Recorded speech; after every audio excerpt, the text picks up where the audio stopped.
సూజు అనే అతను ఒక ఇది పెట్టాడు అక్కడ లండన్లో పెట్టి విజిల్ ఇదే ఆఫర్ రేట్ కూడా పెట్టాడు. ఇదిగోండి, whistle bowler offers to hack EVMs for Maharashtra MP for ₹53 crores.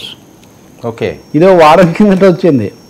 ఎన్నికల ప్రచారం ఇంకా ముగుస్తుంది అది ఇది అనగా ఆయన మీడియా కాన్ఫరెన్స్ పెట్టి ఇవన్నీ చాలా సులభం, వీటన్నిటికీ అమెరికాలో ఇది జరుగుతుంది, అమెరికా నుంచి ఇవన్నీ చేయొచ్చు, కాబట్టి మీరు నాకు 53 కోట్లు ఆఫర్ చేస్తే 53 కోట్లు ఇస్తే నేను ఇక్కడి నుంచే ఈవీఎంలను హ్యాక్ చేస్తాను అని ఈయన అన్నాడు. ఒక బీజేపీ సభ్యుడికి ఈ ఆఫర్ ఇచ్చాడు. ఆయన ఇచ్చాడని ఎవరు బయటపెట్టారు? ఇండియా టుడే ఒక ఇన్వెస్టిగేషన్ టీముని పెట్టింది.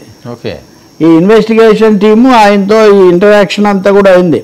India Today special investigation team with one of them posing as a personal assistant of an MP got in touch with cyber expert Sayyed Sahuja with a video call అన్నమాట. So ఇతనితో వాళ్ళంతా మాట్లాడారు. ఇతను ఆ whistle bowler ఏముంది, దాన్ని manipulate చేస్తా అని చెప్పే అతను ఇతనితో మాట్లాడితే ఫోటో ఇది 53 కోట్లు. ఇంకో తమాషా ఏమంటే ఈ పెద్ద మనిషి 2019లో కూడా ఇలాంటి ఆఫర్ ఇచ్చాడు. ఇతని మీద కేసు పెట్టి